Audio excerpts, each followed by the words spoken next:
सरकार आपकी आनी है, ठीक कहीं है। ना कहीं आपके मन में भय है। देखिए, भय किसके मन में होता है? जो लोग चुनाव से भागते हैं।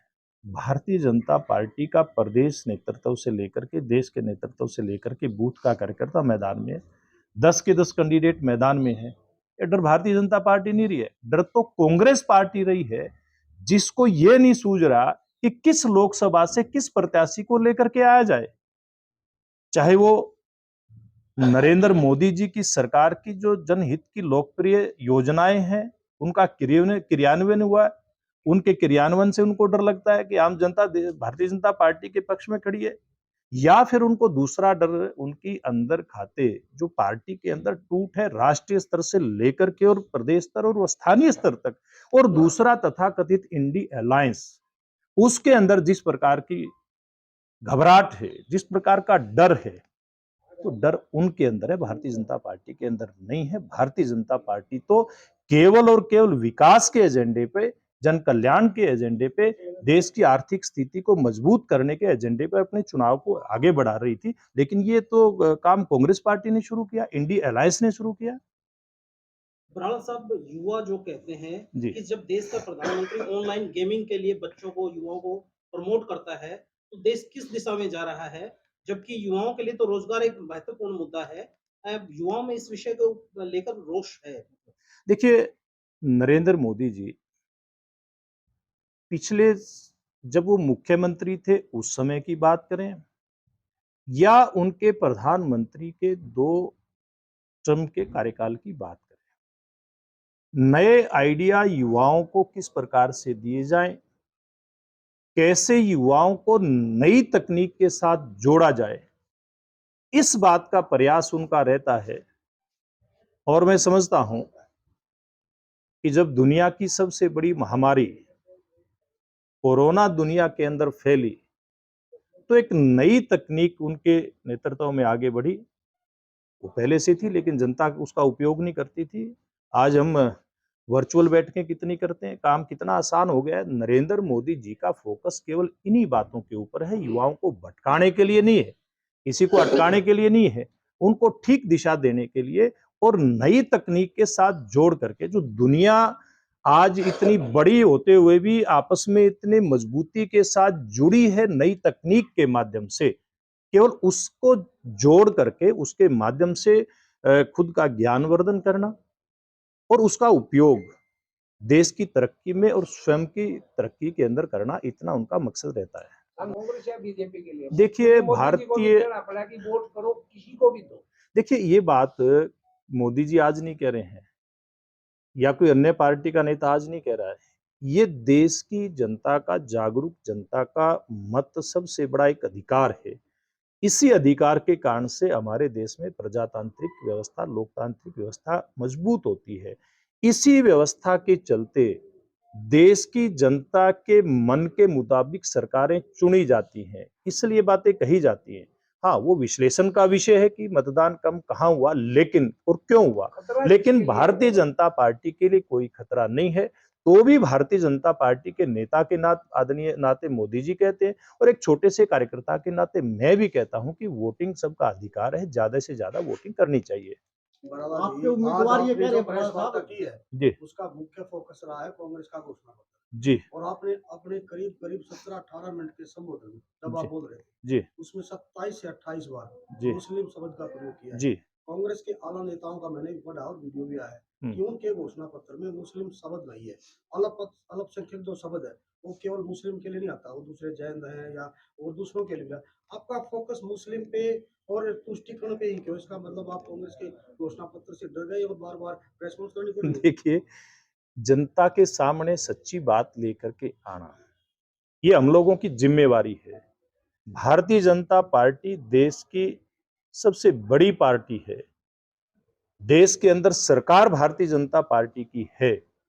ये मैं नहीं कहता, ये देश का संविधान कहता है कि देश के अंदर धर्म आधारित आरक्षण नहीं हो सकता। ये बात डॉक्टर भीमराव अंबेडकर साहब संविधान के अंदर लिख करके गए, और कांग्रेस पार्टी बेशक अल्पसंख्यक का प्रयोग कर रही है, लेकिन उनका जो हिडन एजेंडा है वो बार बार सामने आया है, इस बार भी सामने है। हम उसके हिडन एजेंडे का पर्दाफाश करके रहेंगे, जनता तक की बात पहुंचा करके रहेंगे। लेकिन उनका साफ कहना है कि जिस तरह का आपने 50% आरक्षण की बात करी है, सब उसमें उनके मैनिफेस्टो में तो कहीं नहीं लिख रखा, अभी इनका घटा के इनको दिया देखिए, जाएगा। आप उनके अलग अलग वक्तव्य पढ़ें, आप उनके घोषणा पत्र के अलग अलग बिंदुओं के ऊपर गौर करें, तो बात बिल्कुल स्पष्ट आएगी कि कांग्रेस पार्टी का मंतव्य क्या है। सर मुस्लिम भी तो देश के नागरिक हैं। मुस्लिम नागरिक हैं। एक बात बताइए, नरेंद्र मोदी जी ने देश के अंदर हर घर नल से जल योजना लागू करी। क्या, एक मिनट सुनिए आप पूरी बात, क्या उसमें ये है कि हिंदू के घर में पानी जाएगा कि मुस्लिम के घर में नहीं जाएगा? सबके घर में जाएगा। देश के प्रधानमंत्री ने कोरोना वैश्विक महामारी, दुनिया की सबसे बड़ी महामारी, उसमें फ्री वैक्सीन दी, और केवल भारतीय नागरिकों को नहीं दी। ऐसे देश जो गरीब मुस्लिम देश है, वहां भी फ्री में उपलब्ध कराने का काम किया। प्रत्येक भारतीय मुस्लिम को या अन्य धर्मावलंबी को वो फ्री में वैक्सीन लगी। आज 80 करोड़ जनता को फ्री में अनाज दे रहे हैं, तो हिंदू मुस्लिम के आधार पे नहीं दिया जा रहा। आज भविष्य के लिए जो एजेंडा सेट किया है, वो केवल हिंदू मुस्लिम के आधार पे नहीं है। हाँ, लेकिन जो संविधान निर्माता बाबा साहेब भीमराव अंबेडकर ने व्यवस्था करी कि देश के संसाधनों पर एक विशेष वर्ग का अधिकार, यानी कि मुस्लिमों का अधिकार नहीं होकर के गरीब व्यक्ति का अधिकार, आम आदमी का अधिकार, हम इसकी बात करते हैं। बराला जी, ये आपने अभी कहा कि कांग्रेस के घोषणा पत्र में इसकी शुरुआत हुई तुष्टिकरण की, फिर सीएए से क्या मैसेज आ रहा है? देखिए, सिटीजनशिप अमेंडमेंट एक्ट बहुत क्लियर है। इस दुनिया के अंदर जो हमारे आसपास के देश जो कभी भारत का हिस्सा होते थे, पाकिस्तान, अफगानिस्तान, बांग्लादेश, उसके अंदर चाहे हिंदू थे, चाहे सिख थे, चाहे जैन थे, चाहे बौद्ध थे, उनका तुष्टीकरण हुआ। वहां पर उनकी प्रताड़ना हुई।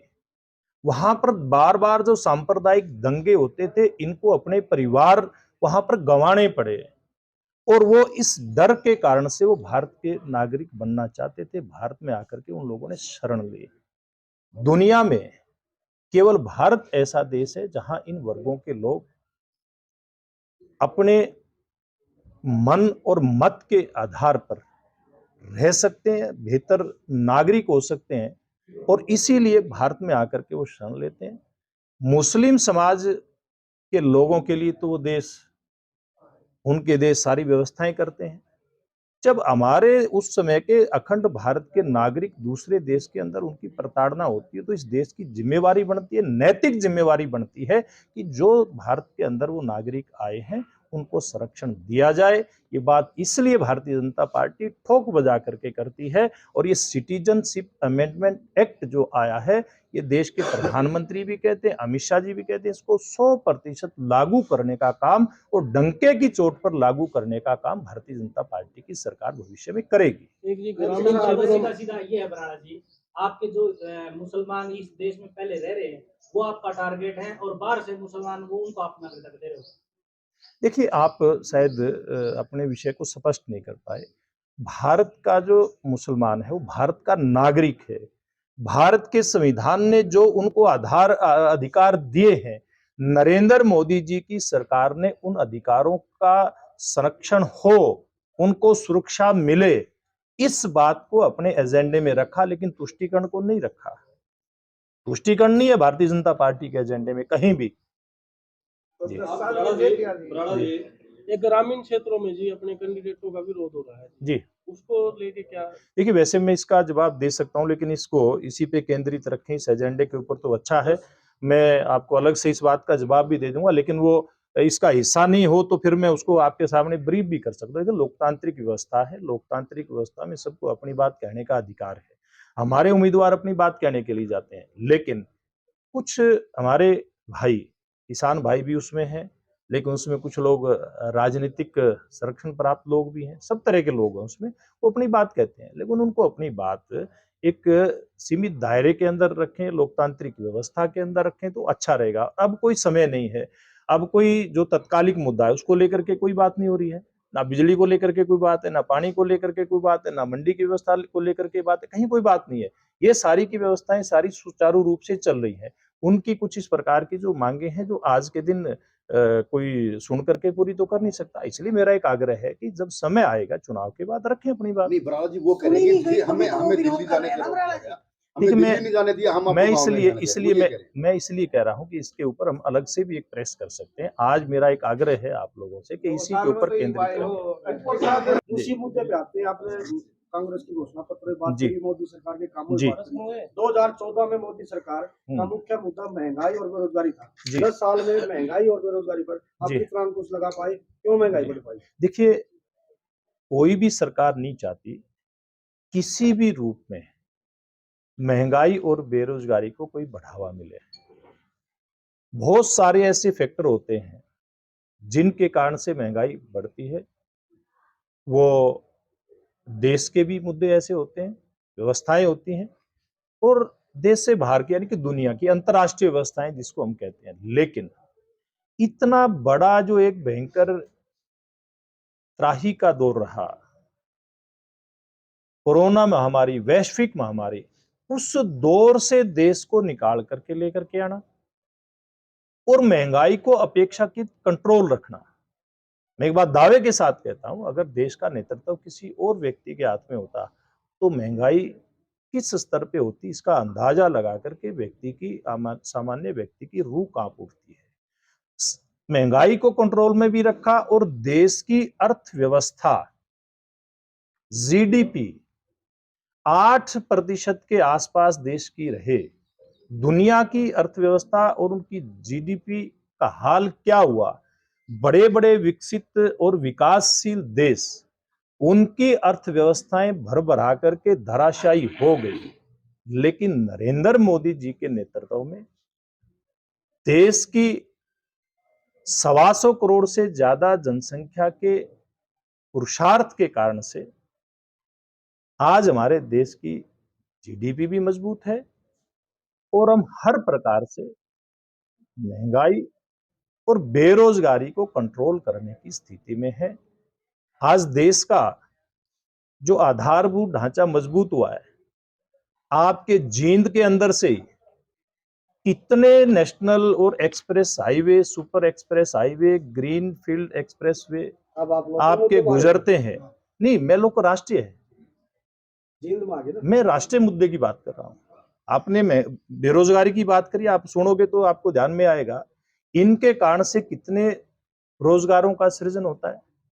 देश के अंदर जो अर्थव्यवस्था का रोटेशन घूमता है, और वो घुमाने के लिए स्वदेशी पूंजी निवेश और विदेशी पूंजी निवेश अगर सबसे ज्यादा हुआ है तो इन 10 वर्ष के कार्यकाल के अंदर हुआ है। अगर कोई कारखाना जींद के अंदर लगता है, देश के किसी भी कोने के अंदर लगता है, निश्चित रूप से उसके कारण से अर्थव्यवस्था का रोटेशन तो घूमता ही है, स्वरोजगार के, रोजगार के अवसर भी उसके अंदर से पैदा होते हैं। आज हमारा देश जो कभी, मैं उस पर ज्यादा लंबी बात नहीं करूंगा, लेकिन उदाहरण के तौर पे कहूंगा, हमारा सैनिक साजो सामान, सैनिक उपकरण, उसमें बुलेट प्रूफ जैकेट से लेकर के और जो उनकी गन होती है वहां से लेकर के, और बड़े बड़े लड़ाकू जो जहाज हैं, वो आम तौर पे ज्यादातर सामान बाहर से आता था। लेकिन हमारे मोदी जी की सरकार ने स्वदेशी निर्मित उपकरण इस देश के अंदर हों, सैनिकों के पास हों, उसके कारण से 2 हमारे लक्ष्य पूरे हुए। एक तो स्वदेशी उपकरणों का और हमारे ही वैज्ञानिकों के द्वारा तैयार किए उपकरणों का प्रयोग हमारी देश की सेना कर रही है। दूसरी तरफ इसके कारण से हमारी अर्थव्यवस्था मजबूत हो रही है। हम आज आयात नहीं, निर्यात कर रहे हैं। धन्यवाद। बहुत बहुत